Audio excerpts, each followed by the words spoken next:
Alright, this is Sabotage, which is an entry into MapLab 9 Back on Track. Now, first off, I was one of the playtesters on this map. Lassie asked me to try it out a few weeks ago, and this video is going to be me talking about some of the stuff in the map, as well as seeing some of the changes that were made between the time I played it and the deadline of the competition. And this starting area makes very good use of fences, and the good thing about fences are you can see through them, you can shoot through them, but you cannot move through them. So we can basically see the whole room in this instant, but we cannot just walk straight to where we need to go. So we can have a look, we can see the pistol down there, and we can also see the rope that's running from, well, this box, the electrical box.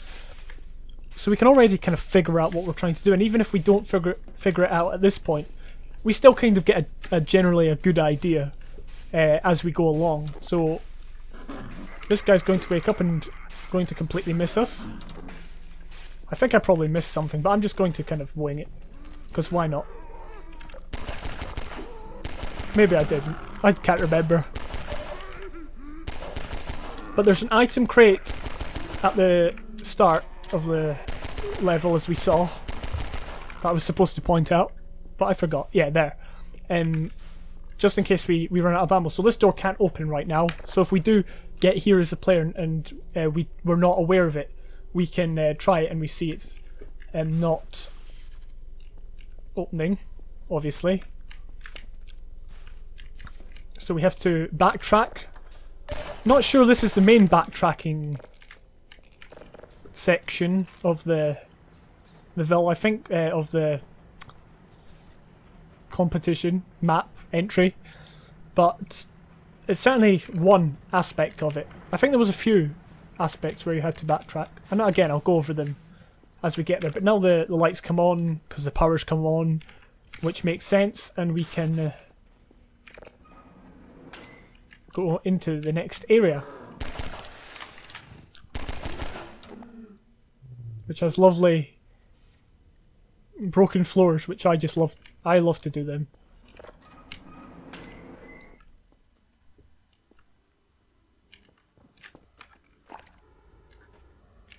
And the good thing is we can see the citadel burning down, or whatever it's doing, exploding. I can't remember what it was doing, but we can see it as soon as we enter into the wide open area.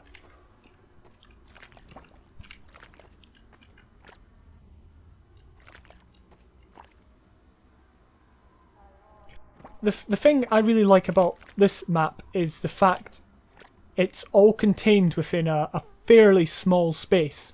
So just to spoil the whole thing, that is the exit. We are kind of entering and exiting basically in the same area, so it's all you can basically get an idea on where you are, and I'll talk about that more. It'll make sense the further I go, but instantly we get a turret, and what's happened is this grenade crate has been put directly in front of us as the player, so we can see the solution to this kind of puzzle or problem instantly, which is of course grenades. So we have enough cover, we have enough space to move around. Not sure if I can... No, I missed that. I missed that completely. Oh, I got him. That was lucky.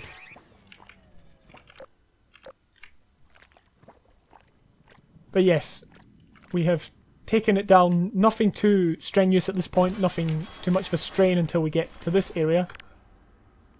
I should probably move out to show you these guys. So there's a guy on a turret, or a machine gun, with a torch, which they're really difficult to spot, just in general, just in Half-Life 2.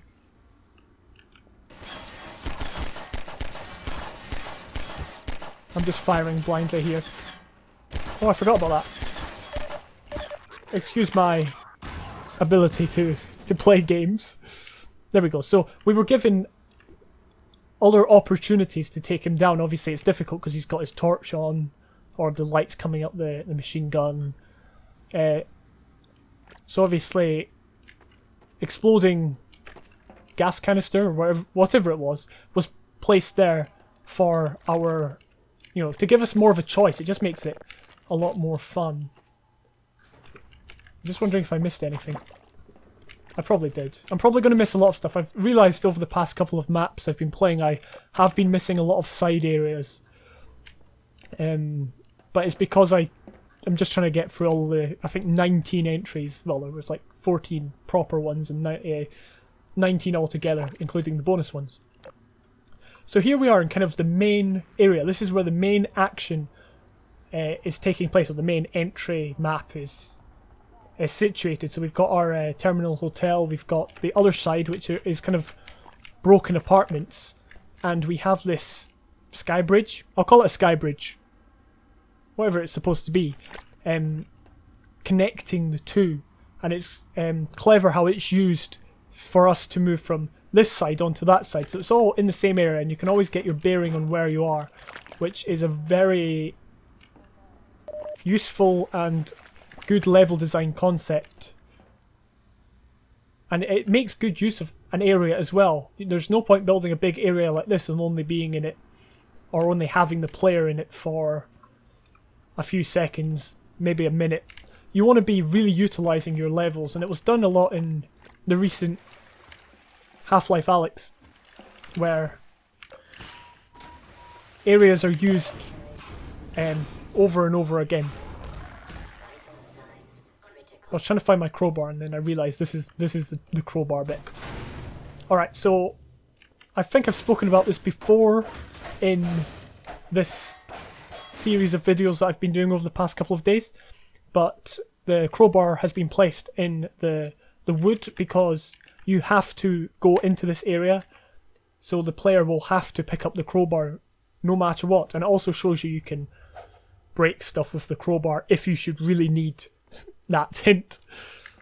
But it's good to do. It's a good design concept. And now we can see it's gone green. We can see we can go in. I'm just wondering, I probably missed a lot of stuff. I apologise. So now we're on the eastern side, or the western side, I guess, of the canal, which is this amazing broken apartments. Again, we can see the whole area from here. So if we're going to break the map down into subsections, this is the whole of that subsection until we get up to that bridge up there. Again, similar to that bridge there. There's a lot of parallels being drawn here. I'm just going to see if there's anything I missed. A nice run, think, shoot, live graffiti there to remind us all of the good old days, going back to my roots back in 2016.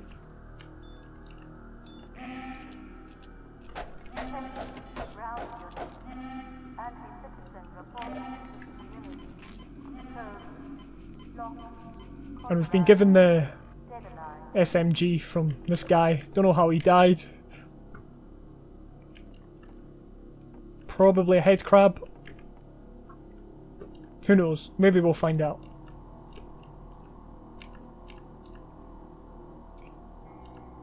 Or maybe he fell. Maybe that's supposed to be the joke here. But there's a hole in the floor, so it's not just a simple run up the stairs and run along the hallway. You're actually having to think about how you're navigating this area. So it's not like it's a deadly trap, or it's anything that's actually of real danger. It's just something the player has to engage with the level on. And we're given a lot of windows and even areas out here, I guess, where we can see over to the eastern side to the terminal hotel.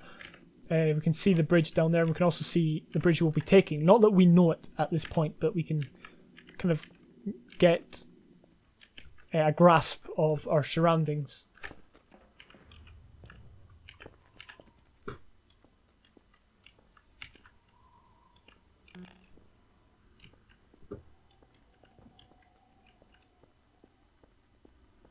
And I just love the detail of all of these buildings being completely broken. It's an environment I really, really like. Right. Don't think there's anything else to say here.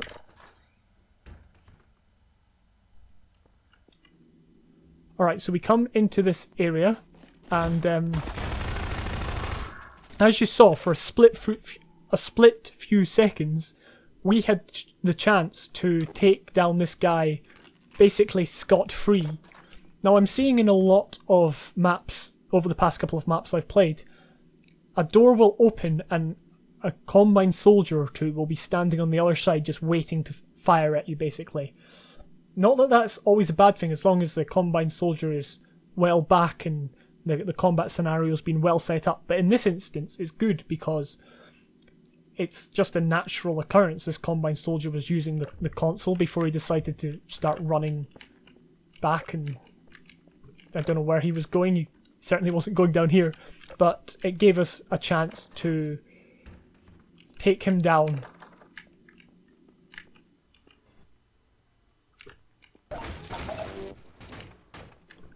And again, I like how we're being shown this area where, you know, that's where we came up the stairs initially. We can see out to where we were, we can see where we're going to be. It's such good design to have this area being well utilised.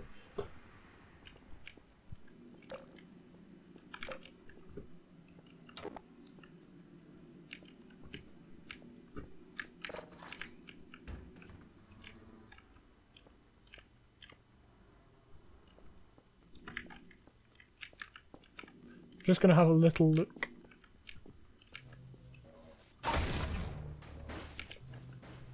Right.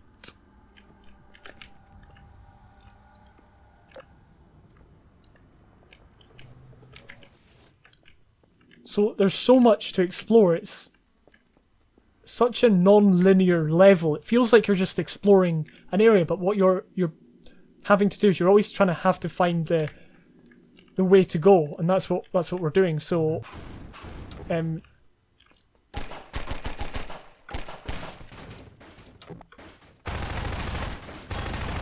yeah, so obviously it is a linear path through this level. You have to go a specific way, but it feels like you're just exploring naturally, and that's kind of a key point of making a good level, is making it feel like a non-linear level. So we've obviously got this light that was lighting up the door for us on that side and is kind of signalling us to the ladder. Just gonna see if I missed anything.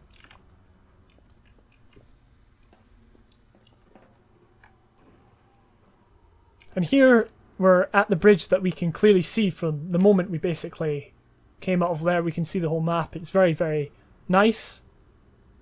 It's very detailed as well. That's crazy. Alright.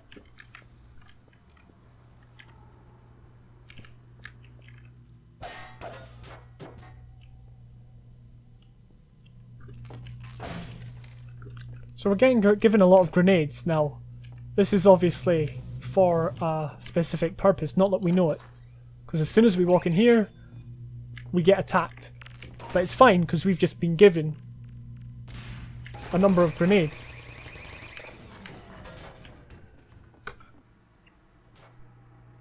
So we're just going to toss him down there. I feel there could be more blocking this area, unless I'm missing some textures. You know, I feel like there could be a barrier or even just something to block the player, because it looks like you can kind of jump down there and there, but it's not too much of an issue. But we can see into where we're going to be. So again, similar to the eastern side, to the western, the other side of the canal, we can see the area that we'll be in. So, what are we doing? Ladders. Oh, hang on, I'll charge up.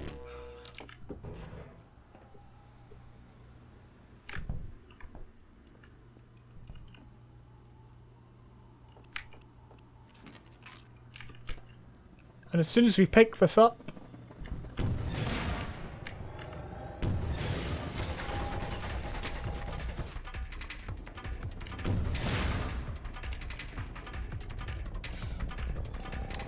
oh.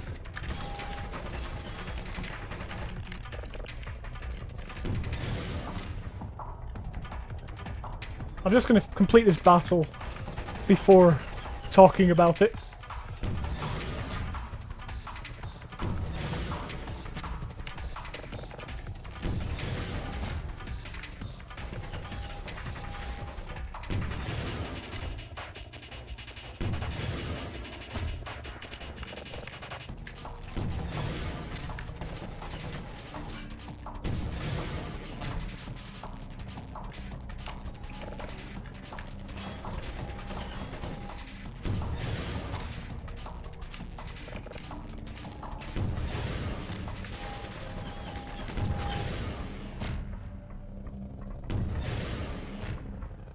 Eventually when I take him down.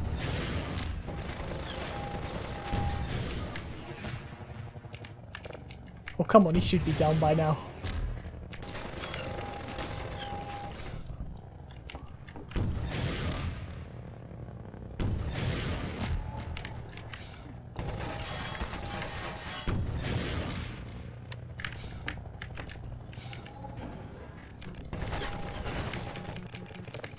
Well, that's cool.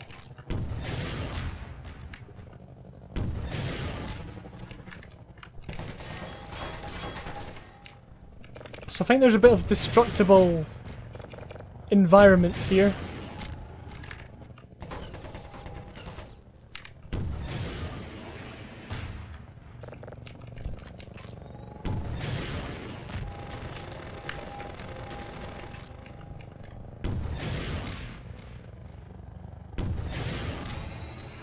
There we go.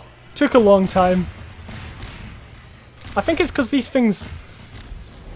I don't know how to modify the damage values, but as far as I'm aware, it might be...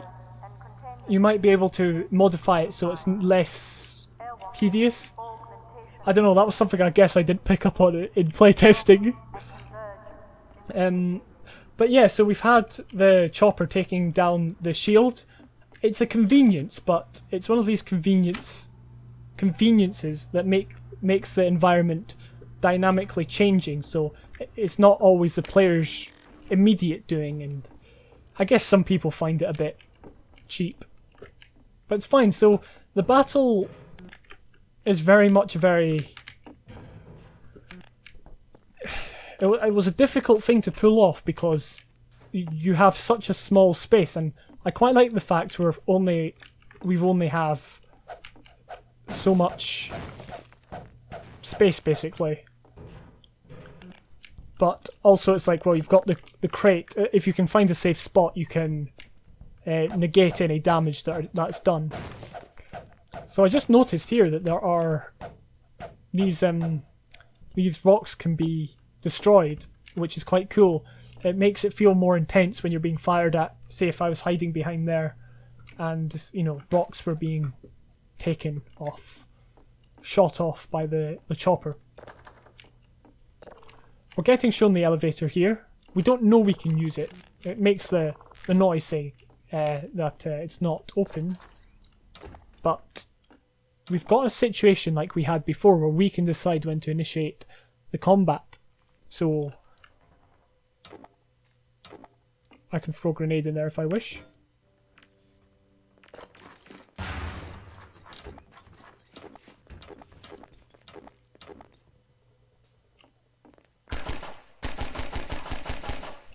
Yeah, I know it's cheating. I'm just doing it anyway.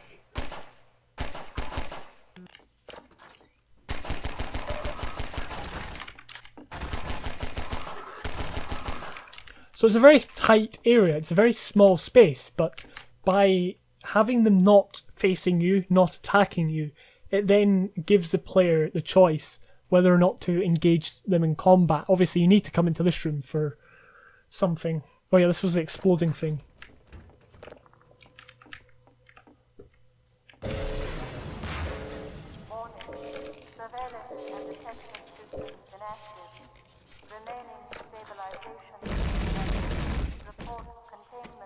Ragdoll physics.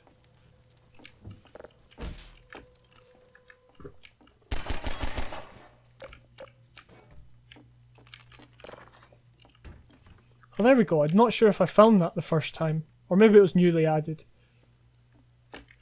But it's a nice hidden area.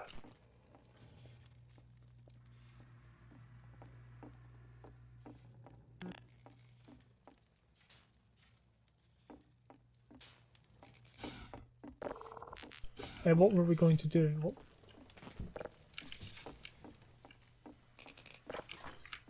Yeah, so here we go. We can now open up the door with the wire that's running to it. Or the... yeah, I guess it's a wire. So we can go down to power the elevator.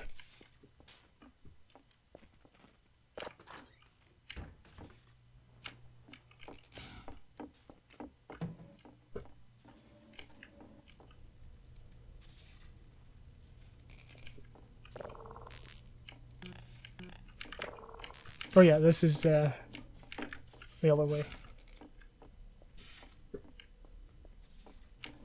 So here we are, we're at the bottom floor. We can have a look around. It's got some nice damage. I'm not sure if you can get in there. I don't think there's anything to find back here. In fact, maybe you can get up to the other floor. But this, I think this is supposed to be the crashed chopper that we destroyed mere moments ago, I think. Maybe I'm wrong about that, but that would make sense on where it crashed. So I think that's cool. It's like such a good way of showing that you are actually achieving something in the world. And often it's done in games where you can see the effects of what you've done, and it just gives the player a feeling that they're not just a player playing a game, but they are a person in an environment. So I think that's very well done. I don't know why I spam it. People keep pointing it out, or people have pointed it out in the past when I spam open the door. You can hear my clicky keyboard doing that, and I think it's because when I first started playing Half-Life 2, I felt like it got me the items faster by doing that, and it's just become a habit. Oh gee, I made that mistake the first time. I think it's difficult having, you know, shotgun soldiers and he's just right up at your face. Again, if he'd remained fixed, or if we'd come round this side, we maybe would have missed it. But even if we came round in this side, it'd be good if he remained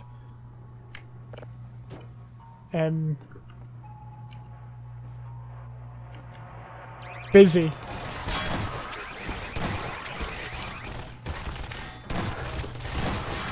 This is a very tight area for a combat scenario such as this. I think it is just a tad narrow in general.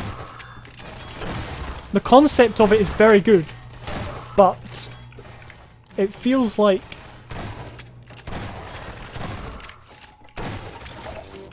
it feels like it's just a tad narrow.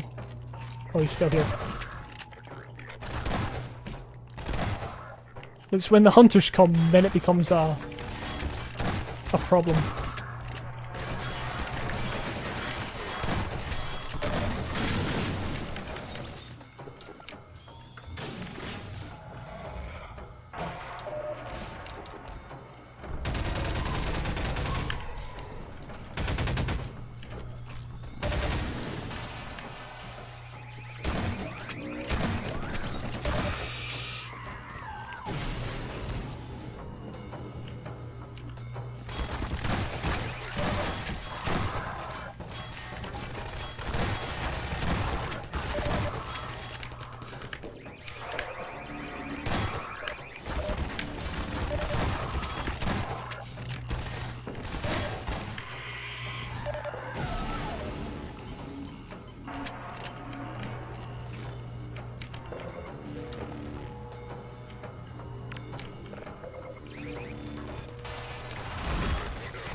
Mission failure will result in permanent off-world assignment.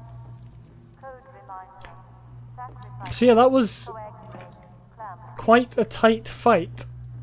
I think having the door, or one of the doors directly behind where you could be fighting, makes it really, really difficult to kind of watch both areas from here. Obviously, watching them from here is fine, for most of the time, and it's good because it's a circular room.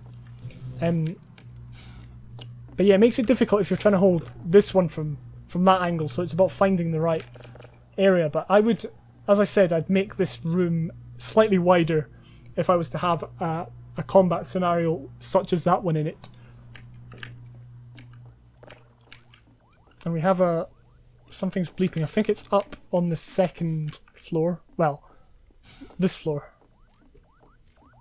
Just to kind of, it's bleeping because it's alerting the player to its present.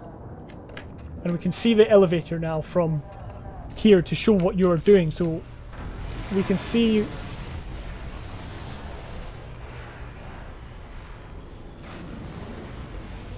the citadel is now beginning to completely explode. I may be missing something, or maybe I'm supposed to run.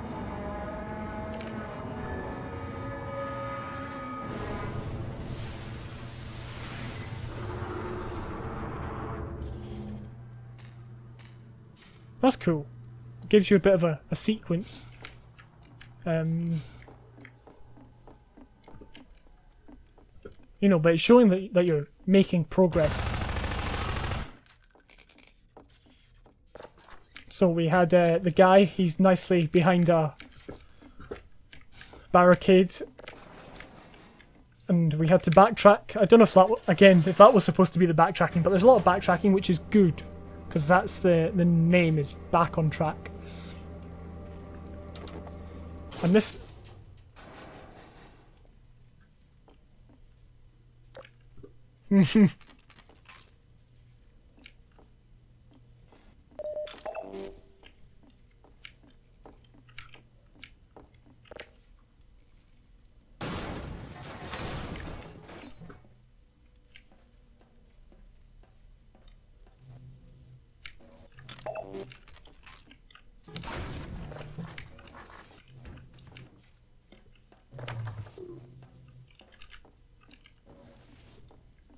But again, there's hidden areas where you can find hidden goodies. It's just kind of nice to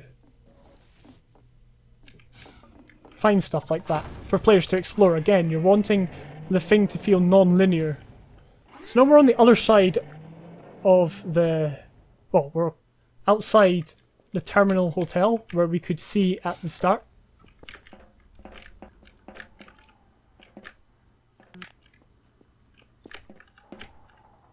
In the car park.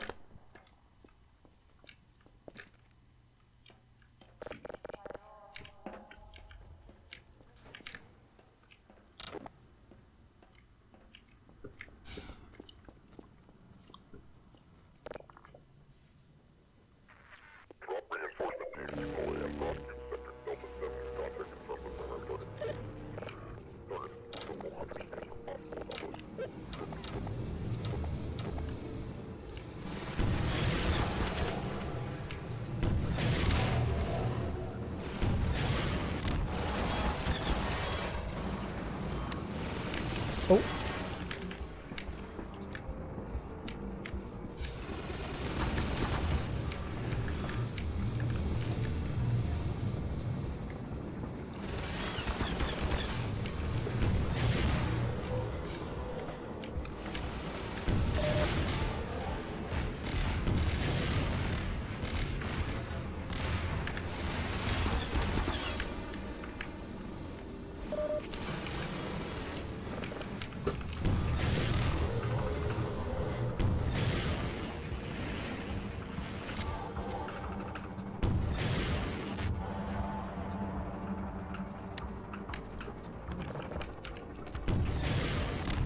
Well, that's very unfortunate. Oh, there we go, we got him. Of course, it had to happen when I was recording.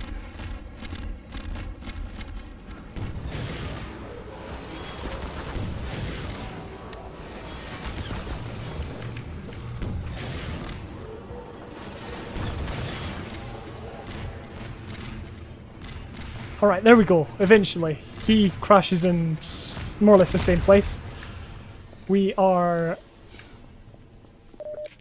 taken them down. So, this battle, I was going to speak about it when when I'd finished it. So, you have to crawl through here initially to open up the gate initially. To start, hit the button.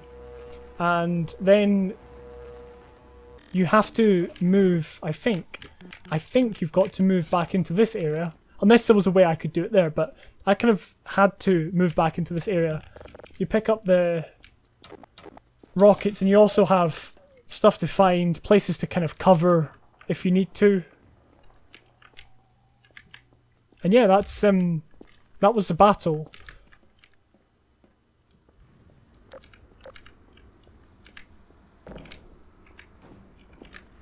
Instead of climbing up here ourselves, we have to go and get an obstruction. It's like a stacking puzzle, but it's just to make the kind of environment more interesting. And then we get to this area here. I don't think there's anything to find back here.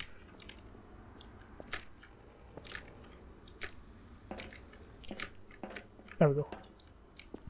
This guy didn't get on too well. So I'm just having a look around.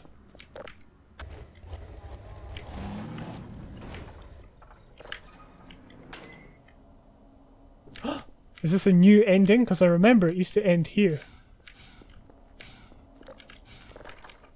Are we trying to open the door? I think we're trying to open the door. So here we've got a puzzle where we can clearly see the solution before we even get to the grenades. We can see, well, we need to use these grenades to get through the door. I don't think I did it there. Maybe I did. Yeah, I did.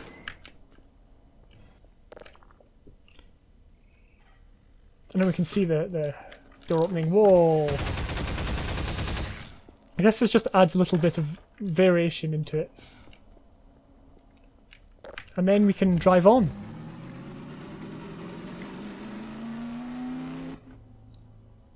That was Sabotage by Lassie. And there's my name! I made it into the mod.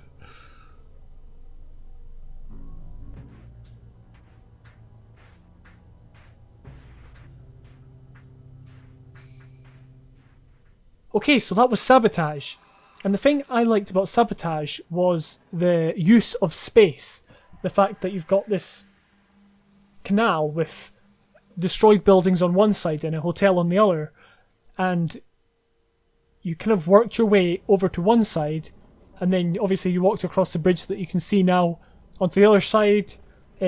Most of the combat was good. It was good that it had these instances where Combine soldiers weren't just facing you, they were actually doing stuff. It made the world feel more alive and believable, and it also gave the player a chance to decide when they were going to take on that fight. It was good. I liked the helicopter that we destroyed could then be seen crashed into a building. I think that was really, really cool. Some of the stuff that could be changed is obviously the fight, in which it was taking place in a very narrow area. And also the chopper fight. The chopper took too many, needed too many hits, and it went on quite a while. So they were like my main gripes with the map. Alright, so I am going to give the map a 6.5 out of 8 because of some of the great level design concepts that were displayed, but also there's always room for improvement and things to fix. But I really enjoyed that one, and that one was a really good piece of work.